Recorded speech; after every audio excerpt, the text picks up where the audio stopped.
any technology for that matter goes through that bell curve kind of. AI seems to have challenged that way of methodology. You told us about clear strategies around cloud adoption. If you look at blockchain as a technology, it's an amazing technology. We talked about so many things, and it's really interesting to understand, your point of view. How can tech professionals and enterprises move beyond buzzwords and tackle real challenges in the era of AI? Today we explore data strategies in the age of AI. We will discuss on how to unlock the power of cloud adoption, APIs, and ultimately AI to build smarter, more efficient, and future-ready organizations. Joining us today is Dr. Shweta Darbha, a seasoned tech leader with decades of experience driving data strategies in digital banking, cloud adoption, and API platforms. She has led data-first transformations at some of the world's leading financial institutions. Also joining me is my co-host, Mr. Akshay Raj, CEO of Uno Labs. Welcome to Data and AI Exchange, Shweta. Hi, Prateek. Hi, Akshay. Good morning, and thanks for having me here. Very good morning, Shweta. Welcome to Data and Exchange. Thank you. So, Shweta, I'll start right away with my first question. Every company today says that data is the new oil, right? And I would say AI is the new oil. But in this age of AI, what does a real data strategy actually looks like? Thanks, Prateek. And I would start with what you said. We have to move beyond the buzzwords. And, whether AI or data is the new oil is definitely a buzzword. And, taking a step back, if you look at it, AI is a very data intensive technology or data intensive concept, which is trying to leverage the existing data or the past data to learn and then leverage the current data which is being generated to kind of predict or kind of give directions, simulations, etc. Hence, data obviously is the core and the background of what AI is, whatever we are trying to achieve or an enterprise is trying to achieve from from its AI projects, POCs, or sandboxes. I use those three words very consciously. That a large number of organizations are in that state, in these three states, rather than being fully operational. Now, looking at the data, the first thing that I would say is data becomes the backbone, is not just a buzzword, but that's really the backbone of AI. The challenge here is that the data that is being generated in the past was with an intent to process, was an intent to either process, or support a process, or was being generated and kept because of regulatory reasons. Now data is like the center stage of everything that AI is trying to do, and hence the data strategy has to come from the fact of what this data is going to be used for, what is the AI trying to accomplish, and then the devil lies in the details. That is something that cannot be just, we need data, the organization should provide data, and the AI model will start working. It won't work like that. So a data strategy will have to look at what the AI is trying to achieve. Is the data even available in the format or in the way the AI requires? And then look at where is this data going to reside. A large number of organizations keep all their current data very much on prem, and AI models, given that they'll need large processing power, or they are leveraging data libraries and LLMs of on the cloud, hence the data has to move. So how do we, a strategy which says what data has to be moved, in what format will it be used? And I don't mean the technical format, strategically, what data will I move? Will it have to be it has to be non-personalized? How do we actually make it take away the real data and give it some kind of tokens, etc. So that's going to be the second area where the data strategy has to be very clear.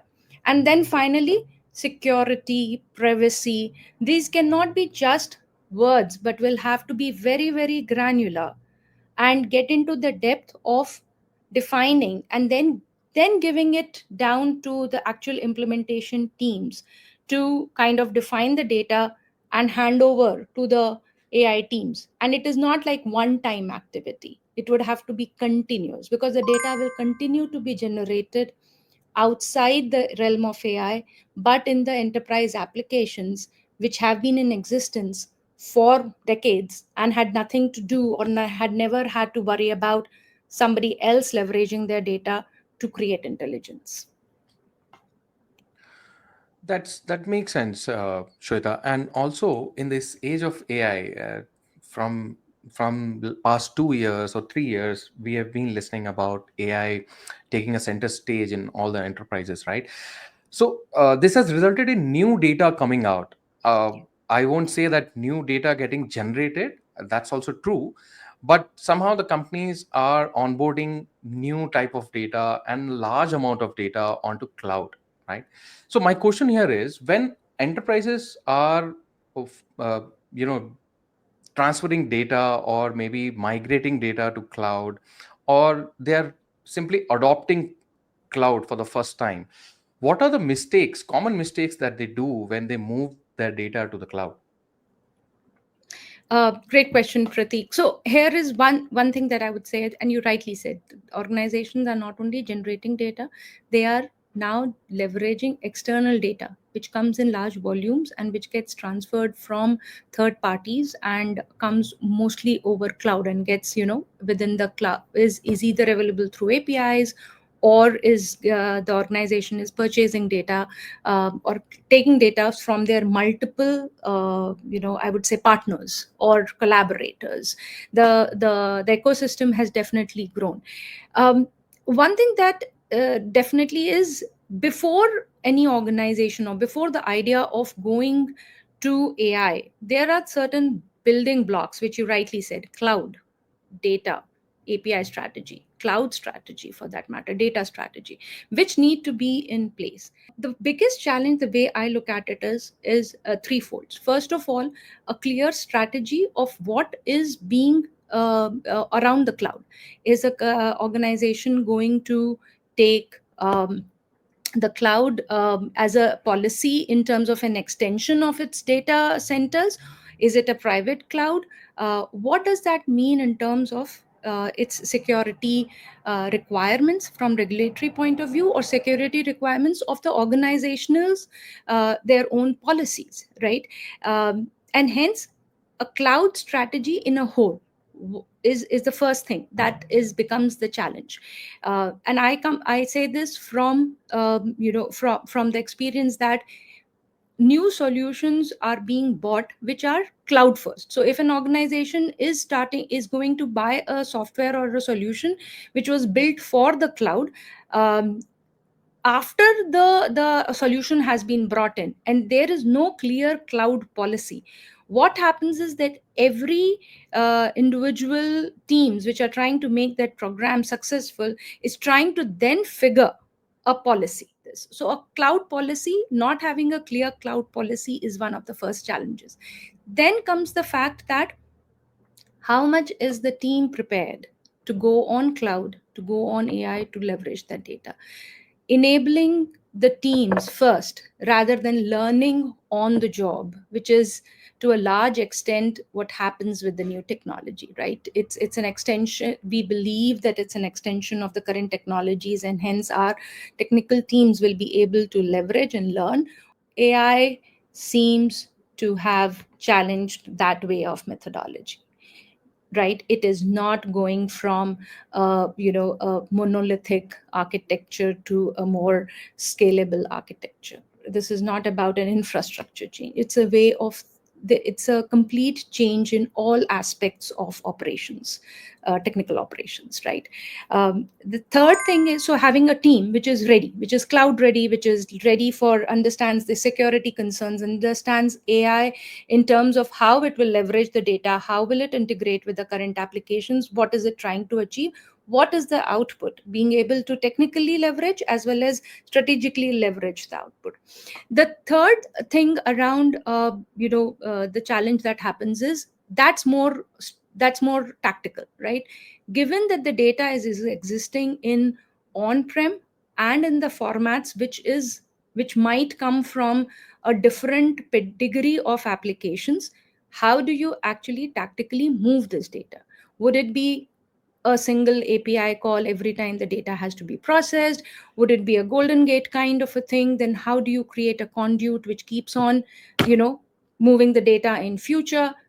And the data in terms of what is the data that's going to go? Would it be as granular and transactional, or would it be abstracted for the purpose of whatever the solution the AI is trying to do? So I'll take an example here. Look at our banking data currently, right? If you look at pre-UPI transaction, transactions of you and I in the, very retail kind of a transactions, there would be 3 or 4 transactions or 5 or 10 transactions each month, because it would be salary coming in, salary going out, loans, and a few payments, a few checks and here and there.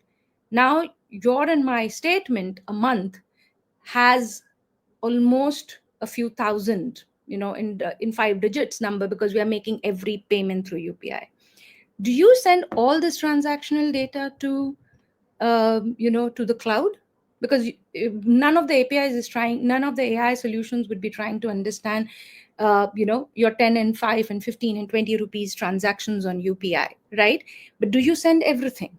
But before this, within on-prem, you leverage all this data and do all your modeling, because you really didn't have to worry about sending all this data. But when you are sending large volumes of data, do you abstract it?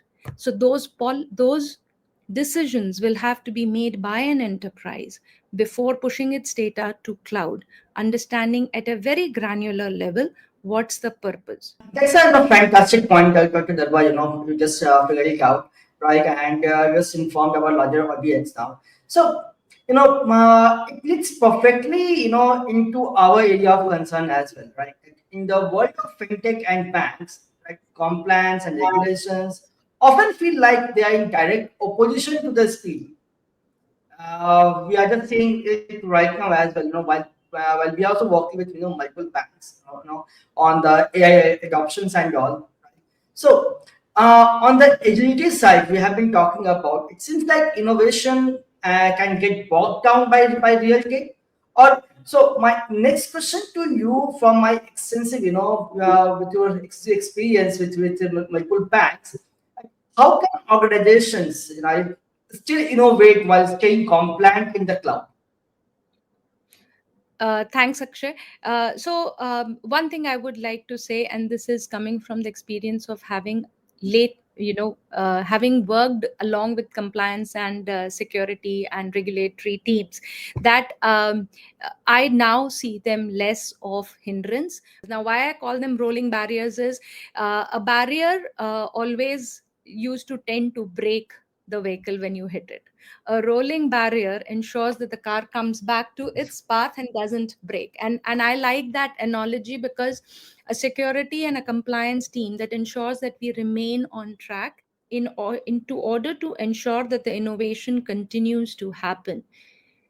The regulatory, security, and compliance teams should be part of the initial discussion itself. I have been personally within the organizations that I have worked with, where we tend to bring them on board after having decided the entire architecture and the entire methodology of how it's going to work, and that's when it feels like they are now going to slow us down. But having said that, I think the best way, or the wherever we have been able to where I have seen people succeeding, is where you ensure that data security becomes as a part of the DNA itself of the solution. And when I say security, that brings back to my point of abstraction. Do I really need the customer's name? I don't. You're not going to do anything with the customer's name ever in an AI model, because you're trying to pick patterns, right? Do I need their information, which is being able to pinpoint the customer? Hence, a data abstraction is one of the first things, which is most difficult also, but once achieved as a framework which everybody can follow, becomes one of the becomes a easier way to ensure data security for the customer.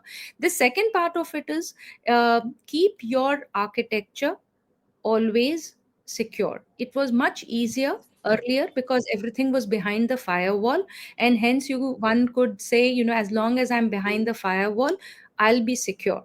Going either to a private cloud or to a public cloud with the multi-tenancy solutions that are being provided by the vendors, etc., security should also be pre-considered by the innovation team.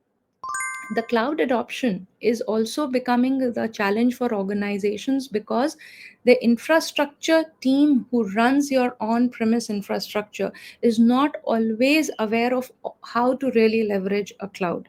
The benefits of cloud are not coming out for most of the enterprises because the scalability and the whole idea of scalability and the capability to leverage resources as you go is something which has never been practiced in your own data premises, because right, those were dedicated infrastructure. As per your expertise in API based solutions for banking, right?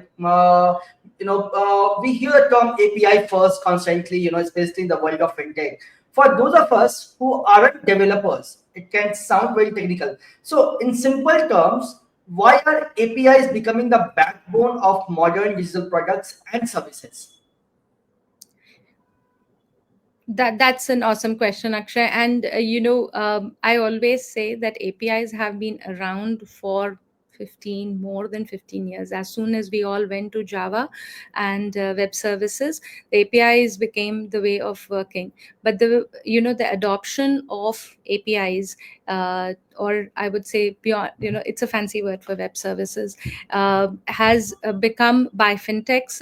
The world is talking about APIs as services, API developer portals, etc. And it's a very positive move because, to break it down to, as you said, for a non-tech person, it's like a handshake. It's the best methodology for doing a handshake.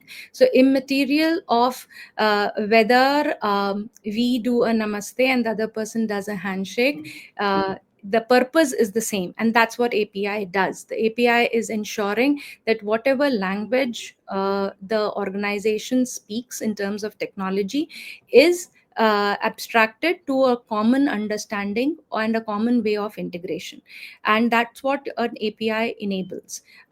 It is much easier for different organizations to integrate as well as different applications to integrate.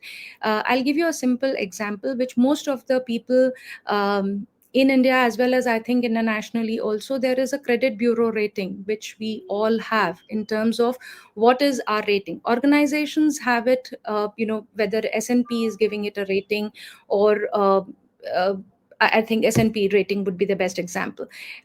Understanding that there is a central regulatory body, either internationally or nationally, which is giving rating of how an organization is secure in terms of its financials, or an individual is. How do you get that information? And any bank or any other industry wants to know before they do, before they work with that particular individual or industry, how do you get that information? That information is provided by that regulatory body through an API. So you make an request. Now the request used to go earlier in a paperwork. Now they have enabled a capability where you can send this request electronically, digitally, and get that information. It's as simple as that. Thanks a lot, Dr. Darba, for putting all those things all together in a very simple terms. So you have given us a great understanding of the API first mindset, but to bring this all together with our earlier conversation on data, that when Pratik just started this conversation, right? I want to ask about a common pain point. That is, data studios or every organization has them. They are huge barrier to a unified data strategy. So, how can the combination of cloud infrastructure and the API first design help break these silos and truly create connected ecosystems? Uh, Thanks, Akshay, for that question. And again, I'll take a step back from this and say, the first thing that needs to be for breaking the silos is the fact that what is the data, defining what data and why. Because as the second layer of providing that data, whether to different applications or to the siloed organization, becomes easier when both the sides as have an understanding of what data is required and why it is required. I will give you an example on the cloud part of what you said. Video KYC is a norm now for banking industry in India. The RBI has enabled it a couple of years back, uh, and that data that is there on the video KYC, when a prospective customer is being KYC'd. Now that data is not of a customer, that's of a prospective customer. But on the other hand, then there is data of the customer which is being leveraged in. So that's KYC, the first step, when the customer is not when the individual is not a customer. Now this data is that of is a prospective customer. That's the KYC part of the banking world. Then you have the PSD2 kind of a thing, or aggregators, which has also been in the account aggregators, which is exactly the opposite, data of the customer, and providing that data to different via aggregators to uh, to ensure that the customer gets is able to leverage his data and not siloed within a bank, and leverage his own data for working with, or operating with other banks or other financial institutions. They're two very different things. Now why I gave that example is because the APIs enable both these solutions. They are able to integrate with the third parties, the account aggregators on the one hand, and the capability of KYCing a person in real time for a financial institutions.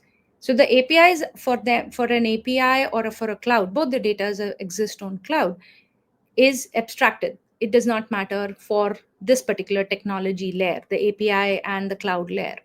But for the data to be defined is to be where is the silos get broken and are actually able to leverage when it's very clear as to what data will reside on the cloud, what data will be shared. Most of the time, uh, it's easier for non-regulated industries to just wash their hands off, in terms of, I provided the data in a secure form and my job is done. For regulated industry, it also requires to know, once you have provided the data of the customer, how is it stored on the third party. Yes, Shweta, so thank you. We talked about so many things, and it's really interesting to understand, your point of views and all. So you talk about API first, we talk about digital first, we talk about data strategy, data security, right? So, my next question to you is, and that's my final, questions to you is, looking ahead 5 years, what will separate successful companies from laggards when it comes to data strategy in the AI age? Yes, I think that's an amazing question, because I like the word, calling what would be the laggards and who would be the innovators. Or and I was looking up when looking up at as how is this AI being, why are we adopting, different people are adopting in a different fashion. And as we all know, any technology for that matter goes through that bell curve kind of a thing, right? You have the innovators and then you have the early adopters, and there is always a challenge for organizations that should we join the bandwagon or should we wait, right? But if we look at the past, any technology which has been able to move up the, I would say, the hype curve and actually get adopted by is the ones which the early adopters have, and not the innovators, right? The early adopters have taken, adopted, and have been able to continue for at least 5 to 7 years. That technology sticks, right?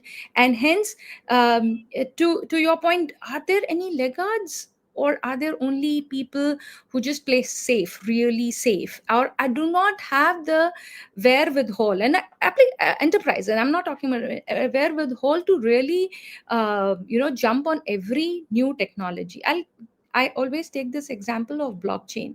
I mean, it is an if you look at blockchain as a technology, it's an amazing technology. It really makes sense, but it's still connected to Bitcoin, but is sorry, I would say cryptocurrency, not Bitcoin, cryptocurrencies, right? And now we have regulators and in countries talking about currency backed digital currency, which is basically blockchain, but it has transformed, right? It has gone from, it has been understood, and a new transformed version of that is going to get adopted. And not only because US mentioned about the stable coin, but currency backed digital currency is something that even India with e-rupee has been trying to kind of adopt. I don't know if there are any laggards in the technology adoption. But coming back to your question, I think the fact that any technology, and not only AI, but more of AI now, because first of all, organizations which are able to move out of that black box mindset, you have to own the technology, you have to understand the technology.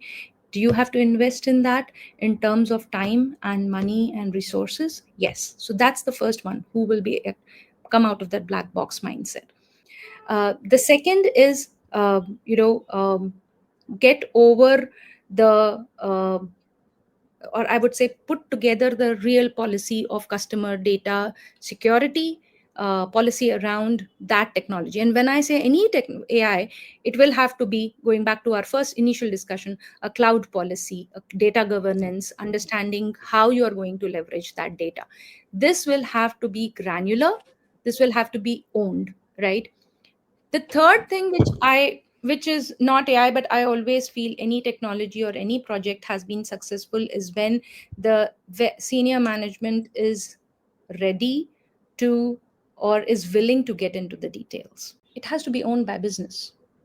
Does the business teams, the actual P&L guys, do they really understand how the AI is going to bring in the next bottom line?